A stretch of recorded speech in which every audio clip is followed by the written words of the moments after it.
Start. మీ పేరు? Suresh.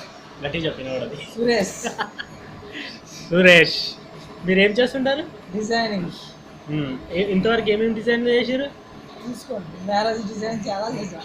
Marriage photos designing చేసావా లేకుంటే ఫొటోస్ అండ్ మ్యారేజ్ డిజైనింగ్ చేస్తాం. స్టిల్స్ డిజైనింగ్ చేస్తారా? మీ డైలీ ఎన్ని షీట్లు కొడతారు? Daily 25. 25 minimum. Puri Jagannadh Bangkok ఊరికి ఎందుకు వెళ్తాడు? మసాజ్ చేయించుకోండి. రాజమౌళి రాజస్థాన్ ఎందుకు వెళ్తాడు? సెటిల్ వేయించింది. గుణశేఖర్ ఎందుకు ఏడికి వెళ్తాడు మరి? రెండుసారి ఇంట్లోనే కూర్చొని గుండ్లు కోసుకుంటా ఆ గుండ్లు పెట్టుకుంటా ఉంటాడు. నిర్మాతలకు గుండ్లు కొట్టిస్తాడు. మీ ఫేవరెట్ హీరో? నేనే. నువ్వేనా? నీకు ఎవరంటే నచ్చదు ఇప్పుడున్న డిజైనర్లు? రవి అంటే నచ్చదా? వెంకట్ అంటే నచ్చదా? రవి.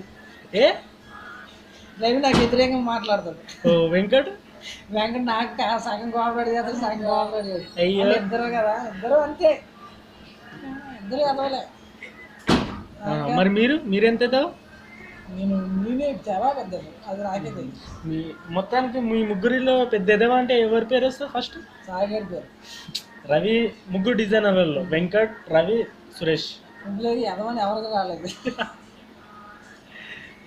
మీ ముగ్గురిలో ద బెస్ట్ అని ఎవరు అనుకుంటున్నారు? నీ ఫీలింగ్? వెంకట్ మామ ఉన్నాడు, అతనే ఎక్కువ వెంకటనే పొగుడుతూ ఉంటాడు. వెంకట్ మామ అది పర్సనల్, మీడియాలో మాట్లాడొద్దండి, అది మాట్లాడొద్దు. మీకు నచ్చని కస్టమర్ ఇప్పుడు దాకా లేరు. లేరా? మొన్న వచ్చిండు అదే వెంకటరమణ. అదే అన్న కొట్టాడు. వెంకటరమణ కదా, రమణ. రమణ. మరి రవికి నచ్చని కస్టమర్? రమణే. వెంకట్కి నచ్చని కస్టమర్? రమణే. ఎందుకు? తనంటే మీకు అందరికి ఎందుకు అంత నచ్చదు?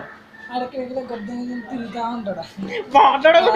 ఎక్కడెక్కడే తిరుగుతూ ఉంటాడు గాలికి వెళ్ళా. అంటే తనకు పని ఏమి ఉండదా? ఆడేమో సినీ పేరు చెప్పుకొని లైట్లు పెట్టుకుంటాడు. ఎద్దావాడు ఎక్కడ వచ్చి నేను ఆడికింద చేశాను వీడికింద చేశాను ఏదో సొల్లు. అంతేనా? మరి మీ ఓనర్ ఏమన్నాడా? ఆడుంటాడో ఎడుతాడా?